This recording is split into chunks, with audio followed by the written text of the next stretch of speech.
Alors, frères et sœurs, ceux qui étaient là la semaine dernière m'ont entendu dire combien l'évangile m'avait bouleversé. C'était l'évangile du jeune homme riche qui repartait tout sombre et tout triste. Et cette semaine, je suis plutôt habité par un autre sentiment, celui de l'incompréhension. Et finalement, j'ai l'impression d'être un petit peu comme les 10 autres disciples qui s'indignent en fait contre Jacques et Jean.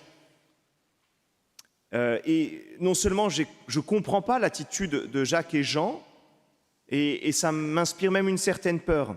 Pourquoi est-ce que ces deux disciples, et en fait les 10 autres, pourquoi est-ce qu'ils ont autant de mal à comprendre Jésus?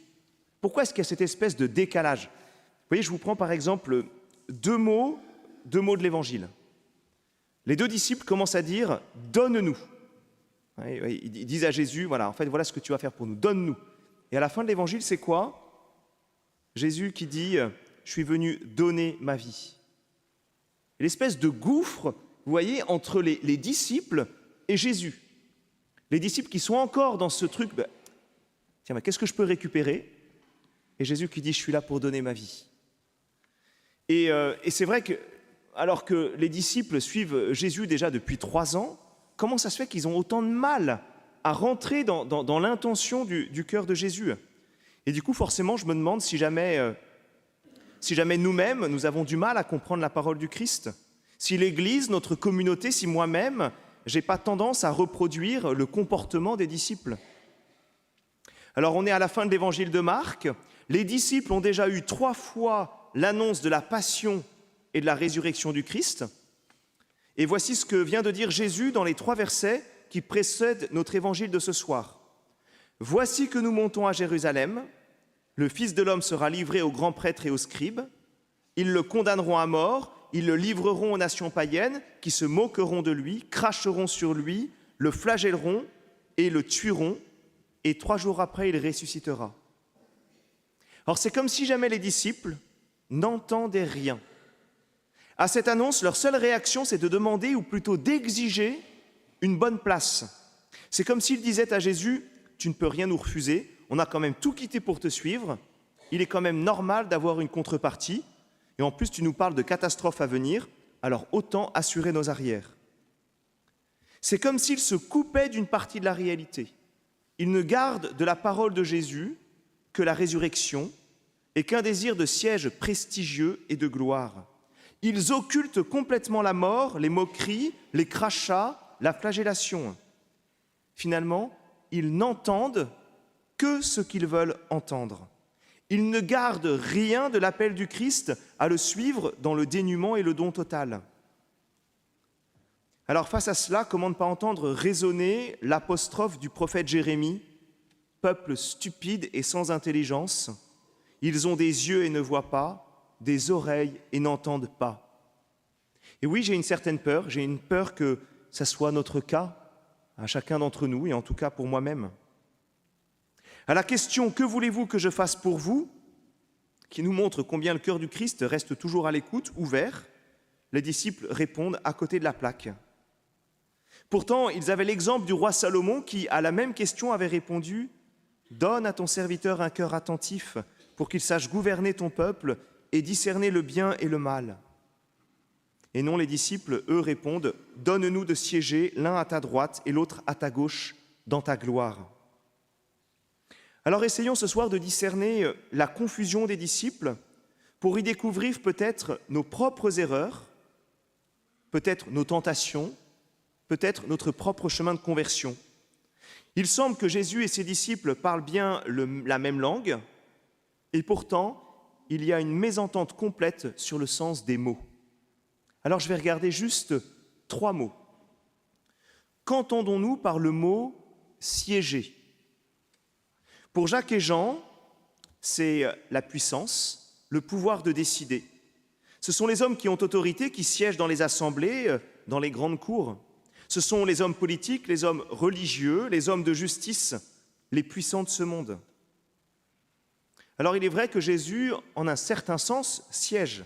Quand il enseigne les disciples, il enseigne en homme qui a autorité.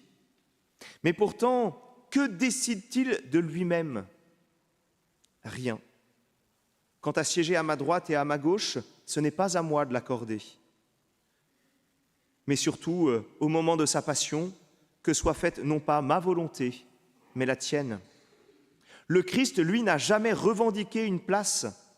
Bien au contraire, nous dit saint Paul, il ne retint pas jalousement le rang qu'il égalait à Dieu, mais il s'est anéanti, prenant la condition de serviteur, devenant obéissant jusqu'à la mort et la mort de la croix. Quand les disciples disent « siéger », ils pensent au pouvoir. Quand Jésus dit « siéger », ils pensent à la croix. Voilà le siège que revendique Jésus, la place qu'il choisit, celle duquel il accomplit toute justice. Voilà sa manière d'exercer l'autorité, et les disciples, eux, n'y sont pas du tout. Deuxième mot ou deuxième expression, qu'entendons-nous par l'un à ta droite, l'autre à ta gauche? Pour Jacques et Jean, ce sont les places d'honneur, probablement même les places pour profiter du pouvoir de celui qui est au centre. Quand on est bien placé, quand on a l'oreille de tel puissant, on trouve toujours une sécurité, un profit. La mondanité a ses avantages et les relations sont bien souvent utiles. Cela ne veut pas dire que nous aimons les personnes, mais qu'elles peuvent nous apporter quelque chose. Or, je crois que c'est précisément ce que Jésus condamne. Ils aiment les places d'honneur dans les dîners, les sièges d'honneur dans les synagogues, dira-t-il en critiquant les pharisiens. Mais les disciples ne sont guère mieux. Pour Jésus, il ne s'agit pas d'être à sa droite ou à sa gauche, il nous invite à le suivre, et c'est tout différent. Alors, changeons de place. Si quelqu'un veut marcher à ma suite, qu'il renonce à lui-même, qu'il prenne sa croix et qu'il me suive. Voilà notre place. Et enfin, un dernier mot, qu'entendons-nous par le mot « gloire » ? Pour Jacques et Jean, c'est le succès, c'est la victoire. Il y a derrière ce mot toute une conception non seulement humaine, mais aussi religieuse. Le Messie attendu devait apporter avec lui la gloire pour Israël. C'est donc la fierté d'une nation, la reconnaissance d'une réussite, voire même une certaine domination sur les autres nations. Mais pour Jésus, la gloire, c'est la victoire de son amour, c'est le règne de sa charité, et c'est à la croix que sa gloire éclate. C'est dans le martyre des saints qui choisissent comme lui l'amour jusqu'au bout que la gloire rayonne. Alors, quelle gloire désirons-nous ? Finalement, ce qui me rassure dans cet évangile, c'est la manière dont Jésus accompagne les disciples. Il les voit tellement longs à la détente, et pourtant, il reste là, auprès d'eux, avec amour et patience, pour accompagner la conversion nécessaire de leur cœur. Avec vigueur, comme avec chacun d'entre nous, il dit « Parmi vous, il ne doit pas en être ainsi.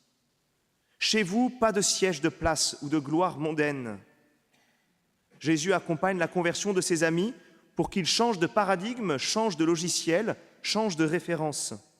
Vous avez de l'ambition, vous voulez être premier, très bien, l'ambition est bonne.